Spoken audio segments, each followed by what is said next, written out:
Hello students, very good morning. आज हम improvement in food resources का नेक्स्ट टॉपिक करेंगे।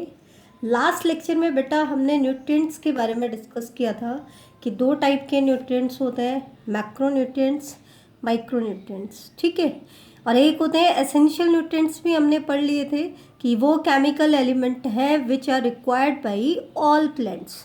उनको हमने क्या कहा था? एसेंशियल एलिमेंट्स कहा था। ठीक है, अब हम ले लेते हैं mode of intake of soil nutrient. हमने क्या कहा था कि एयर के अंदर भी प्लांट जो है वो दो न्यूट्रिएंट को लेता है एयर से। That means air two nutrients को सप्लाई करता है, कार्बन एंड ऑक्सीजन। वाटर से वन न्यूट्रिएंट सप्लाई होता है, हाइड्रोजन। और सोयल से बाकी के 13 न्यूट्रिएंट सप्लाई होते हैं। टोटल 16 न्यूट्रिएंट जो है वो एसेंशियल न्यूट्रिएंट है। तो इनमें से 13 जो है वो प्लांट को सोयल सप्लाई करता है। ठीक है, तो सोयल से उन न्यूट्रिएंट्स का प्लांट का इनटेक तरीका क्या होगा, कैसे लेगा उनको, उसके बारे में हम आज स्टडी करेंगे। तो सबसे पहली चीज़ कि जितने भी सोयल न्यूट्रिएंट्स होते हैं उनको प्लांट का रूट पार्ट एब्जॉर्ब करता है। ये चीज़ आप ध्यान रखना, क्योंकि सोइल के अंदर जो न्यूट्रिएंट्स प्रेजेंट हैं उनको प्लांट का कौन सा पार्ट एब्जॉर्ब करेगा? रूट पार्ट एब्जॉर्ब करेगा। ठीक है, और जितने भी 13 न्यूट्रिएंट्स हैं वैसे तो, लेकिन उनमें से जो मोस्ट इम्पॉर्टेंट न्यूट्रिएंट्स हैं वो कौन कौन से हैं? उनको हम कॉमनली कहते हैं NPK। आप अगर गांव में किसानों से अगर आप बात करोगे तो वो आपको बता देंगे कि कॉमनली कौन सी खाद वो खेतों में डालते हैं। NPK। NPK मीन्स N से नाइट्रोजन, P से फॉस्फोरस और K से पोटेशियम। जो सोयल होती है हमारी ज़्यादातर इन्हीं न्यूट्रिएंट्स में डेफिशिएंट होती है, क्योंकि प्लांट को ये ज़्यादा क्वांटिटी में चाहिए होते हैं। ठीक है, तो इनको हम कहते हैं, NPK को कहा जाता है प्राइमरी प्लांट न्यूट्रिएंट्स, क्योंकि सबसे ज़्यादा प्लांट को यही चाहिए होता है। ठीक है, प्लांट सोयल जर्नली इन्हीं में डेफिशिएंट होती है, तो इनको कहा जाता है प्राइमरी प्लांट न्यूट्रिएंट्स। तो ध्यान रखना, प्राइमरी प्लांट न्यूट्रिएंट्स कौन कौन से हैं? Nitrogen, phosphorus and potassium. अब क्वेश्चन आता है, प्लांट को तो ये न्यूट्रिएंट चाहिए, अब सोयल कितना न्यूट्रिएंट सप्लाई करेगी? ठीक है, तो सोयल में हम कैसे प्लांट को ये न्यूट्रिएंट को सप्लाई करें, क्योंकि सोइल में तो इतनी सप्लाई इनकी हो नहीं सकती। तो इनकी जो डेफिशिएंसी हो जाती है सोइल में, डेफिशिएंसी ऑफ दीज न्यूट्रिएंट्स, इसको कैसे फुलफिल किया जाए? It is fulfilled by manures and fertiliser. दो ऑप्शन हमारे पास हैं, या तो हम मैन्योर डालें या फिर हम फर्टिलाइजर डालें। ठीक है, तो आगे mode of intake of soil nutrients में हम यही चीज़ें पढ़ेंगे कि मैन्योर क्या होता है, मैन्योर की वेरियस टाइप्स क्या हैं, फर्टिलाइज़र क्या होता है, फर्टिलाइज़र की वेरियस टाइप्स क्या हैं। फिर हम मैन्योर और फर्टिलाइज़र को कंपेयर करेंगे कि इनमें से कौन बेटर है, किसकी क्या ड्रॉबैक है, किसकी क्या एडवांटेजेस हैं। तो ये बहुत इंपॉर्टेंट पार्ट बनता है इस चैप्टर का।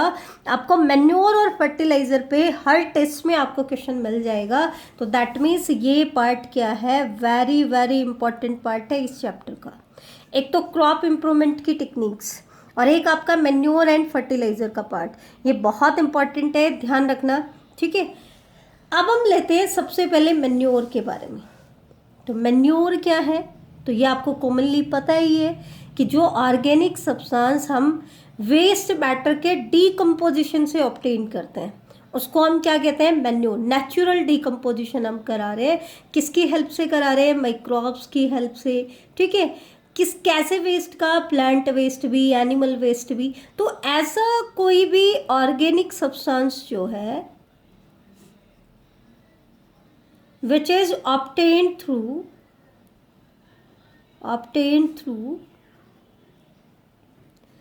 decomposition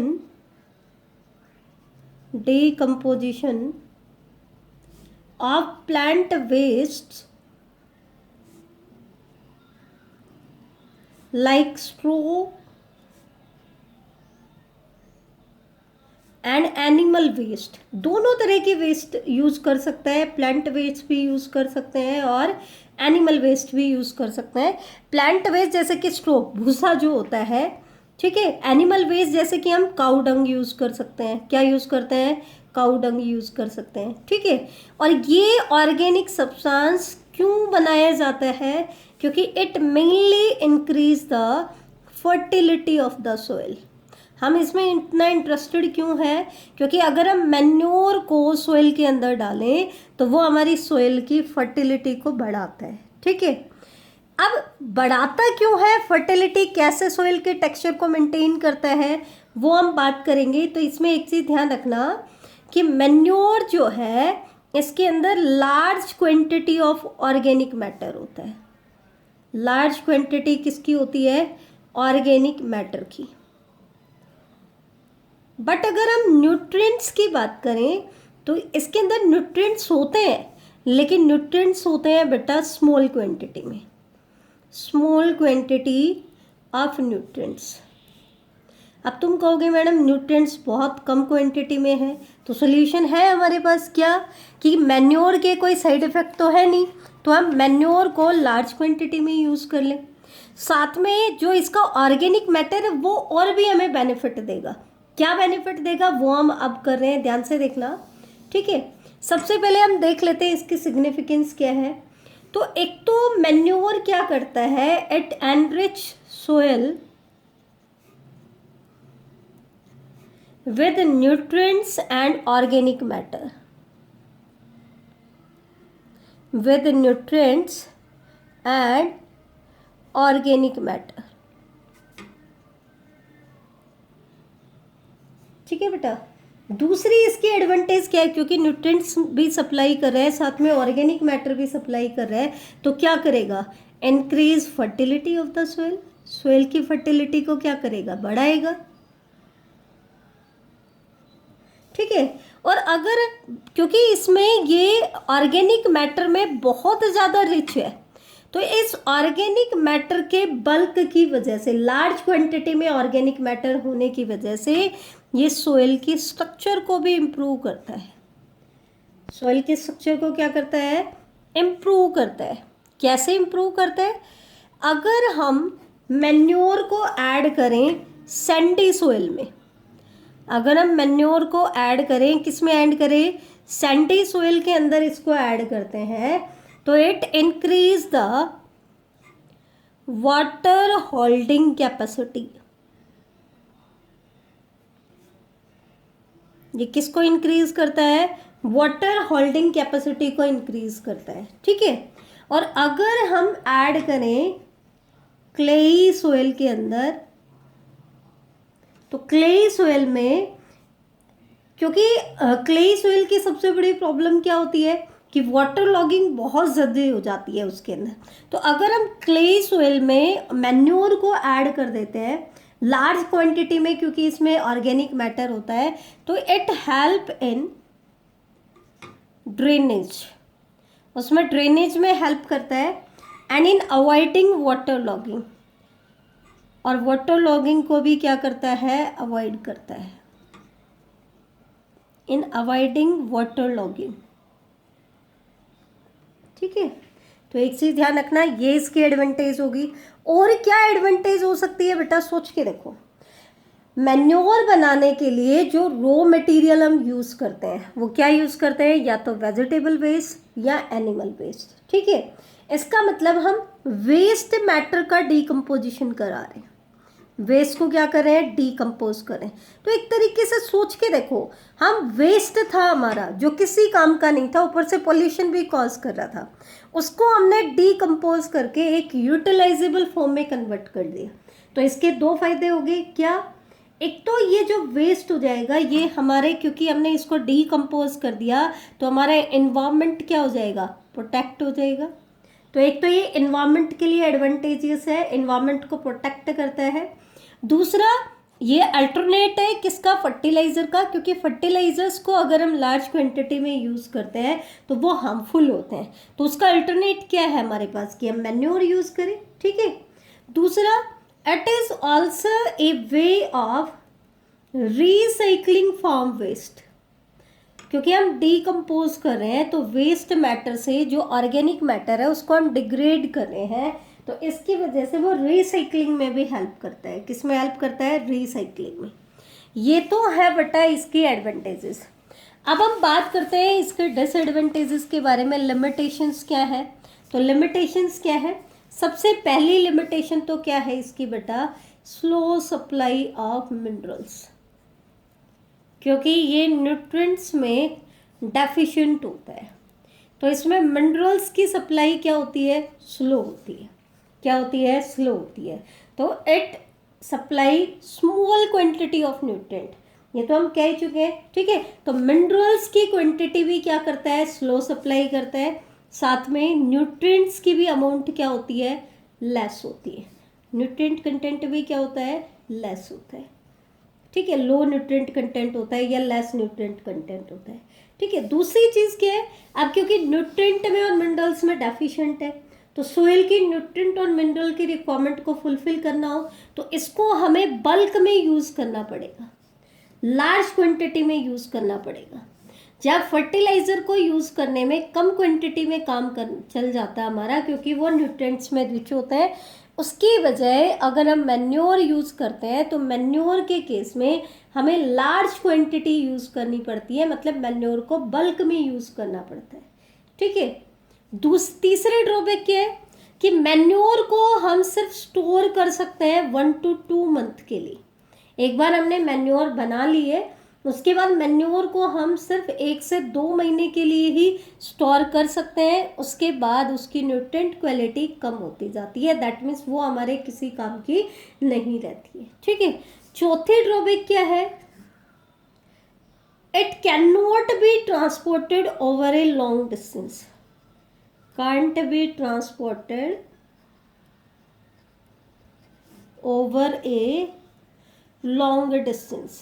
आप देखो फर्टिलाइज़र के जो पैकेट होते हैं उनको तो एक जगह से दूसरी जगह पे ट्रांसफ़र करना इजी होता है, ठीक है। अब मैन्योर जो है काऊ डंग से बनी हुई है, वेजिटेबल वेस्ट से बनी हुई है, तो इसको ट्रांसपोर्ट करना ओवर लॉन्ग डिस्टेंस मुश्किल होता है और ऊपर से इसको लार्ज क्वांटिटी में भी ट्रांसपोर्ट करना पड़ता है, तो इसका ट्रांसपोर्टेशन भी वेरी बहुत डिफ़िकल्ट है, ठीक है।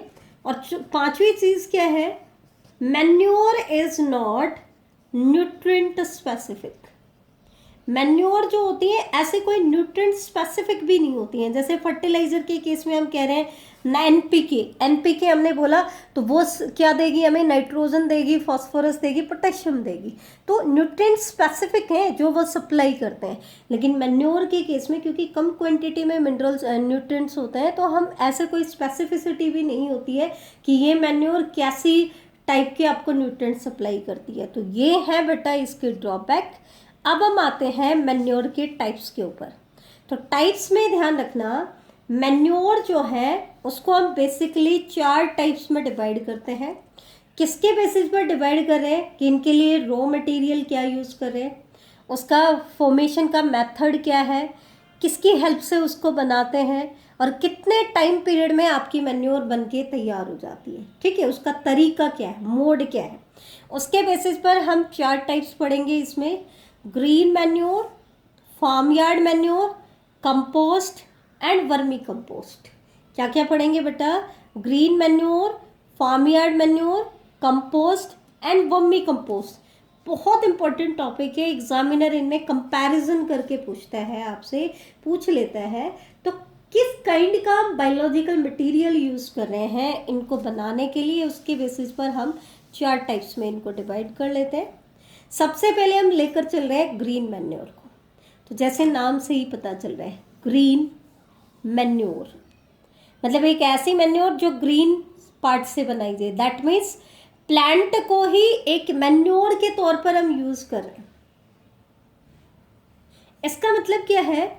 जो आपकी मेन क्रॉप है जिसके लिए आपको सोइल में मैन्योर चाहिए, उसको ग्रो कराने से पहले, उसकी शोइंग करने से पहले हम उसी फील्ड में कुछ ऐसे प्लांट ग्रो कराते हैं जैसे कि सन हेम्प, ग्वार, ठीक है, काउपी, सैसबेनिया प्लांट होता है। इनको हम ग्रो कराते हैं मेन क्रॉप के ग्रो कराने से पहले, ठीक है। इनके साइंटिफिक नेम भी देख लेना। सन हेम्प का साइंटिफिक नेम है क्रोटोलेरिया जंसिया। साइंटिफिक नेमिंग का रूल होता है बेटा, पहला वर्ड होता है जीनस वर्ड और दूसरा होता है स्पीसीज वर्ड। जीनस का फर्स्ट लेटर कैपिटल होता है, स्पीसीज का फर्स्ट लेटर स्मॉल होता है, और दोनों को सेपरेटली अंडरलाइन भी किया जाता है। गुआर होता है सियामोप्सिस टेट्रागोनोलोबा,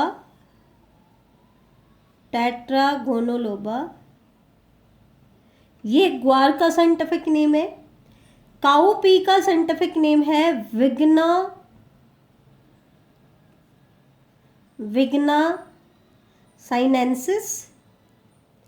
इसी तरीके से सैसबेनिया का साइंटिफिक नेम है बेटा, एक्चुअल में सैसबेनिया जीनस का नाम है, जो हम इसके स्पीसीज यूज करते हैं वो मोस्टली है सैसबेनिया एक्यूलेटा। इसका कॉमन नेम क्या है, कॉमनली इसको दैंचा के नाम से जाना जाता है इसको, तो ये चीज़ आप ध्यान रखना। अब बनाते कैसे हैं ये देखो, हमने इन प्लांट्स को सोयल में ग्रो करा दिया मेन क्रॉप के ग्रो कराने से पहले, ठीक है। और इनके ग्रो कराने के बाद हम इनको जब ये 6 to 8 वीक्स के हो जाते हैं, दैट मीन्स टेंडर स्टेज में होते हैं, अभी मैच्योर नहीं हुए हैं, यंग स्टेज में है, टेंडर स्टेज में ही है। कितनी स्टेज में, जब ये 6 से 8 वीक के हो जाते हैं, कितने वीक के हो जाते हैं, 6 से 8 वीक के हो जाते हैं, तब इनको सोयल के अंदर मल्च कर देते हैं, मिक्स कर देते हैं, प्लोइंग कर देते हैं, प्लोइंग हल चला देते हैं इनको, इनके ऊपर। इनको निकालते नहीं है बेटा, खेत में आपके 6 to 8 वीक की छोटी छोटी प्लांटलेट हैं इनकी, तो उन्हीं के ऊपर हम हल चला देते हैं, प्लोइंग कर देते हैं और इनको अच्छे से सोइल के अंदर मिक्स कर देते हैं। और इनको मल्च करने के बाद 1 से 2 मंथ के लिए उस फार्म को ऐसे ही छोड़ दिया जाता है, ताकि ये जो पार्ट था, क्योंकि ये प्लांटलेट है, तो ये अच्छे से डीकम्पोज हो जाए और ये मैन्योर में कन्वर्ट हो जाए। वो तैयार होने में कितना टाइम लगता है, 1 से 2 महीने का टाइम लगता है। ध्यान से सुनना बेटा, मैं दोबारा बता रही हूँ। मेन क्रॉप के ग्रो कराने से पहले हम इन प्लांट्स को ग्रो कराते हैं, जैसे कि सनहैम्प, गुआर, काउपी, सैसबेनिया, इनको ग्रो कराया जाता है। कब तक ग्रो कराया जाता है, जब तक ये 6 से 8 वीक के नहीं हो जाते। फिर हम खेत में प्लॉइंग कर देते हैं, इनको अच्छे से मल्च कर देते हैं, मिला देते हैं सोइल के अंदर, और फिर 1 to 2 मंथ के लिए उस सोइल को ऐसे ही छोड़ देते हैं। और उसके बाद फिर हम हमारी मेन क्रॉप को ग्रो कराते हैं। तो तब तक इनके अंदर जो भी न्यूट्रिएंट्स थे वो सोइल के अंदर जा चुके होते हैं, तो सोइल की फर्टिलिटी बढ़ चुकी होती है, ठीक है। तो एक चीज़ ध्यान रखना, जर्नली जो क्विक ग्रोइंग लेग्यूमिनस क्रॉप्स होती हैं उनको हम ग्रो कराते हैं। कैसी क्रॉप है, क्विक ग्रोइंग लेग्यूमिनस क्रॉप, जैसे लेग्यूम्स में आपकी पी आ गई, ठीक है। तो ये क्विक ग्रोइंग लेग्यूमिनस क्रॉप्स हैं जिनको जर्नली ग्रो कराया जाता है, और 6 to 8 वीक्स में जब ये ग्रो कर जाते हैं तो इनकी मल्चिंग कर दी जाती है और 1 से 2 मंथ तक उस फार्म लैंड को ऐसे ही छोड़ दिया जाता है, ठीक है, ताकि ये ग्रीन मैन्योर में कन्वर्ट हो जाए। और उसके बाद हम हमारी मेन क्रॉप लगाते हैं। तो ये जो मेथड था ये था ग्रीन मैन्योर बनाने का। तो ध्यान देना, इंपॉर्टेंट है, एग्जाम्पल्स अच्छे से आपको याद करने हैं। कितनी स्टेज तक प्लांटलेट को ग्रो कराना है, 6 to 8 वीक तक, फिर उनकी प्लॉइंग कर देनी है और उसके बाद 1 से 2 महीने तक उनको ऐसे ही छोड़ना है ताकि वो मैन्योर में कन्वर्ट हो जाए, ठीक है। तो ये था आज का हमारा topic. Farmyard manure, compost and vermicompost हम बेटा नेक्स्ट लेक्चर में पढ़ेंगे। थैंक यू बेटा।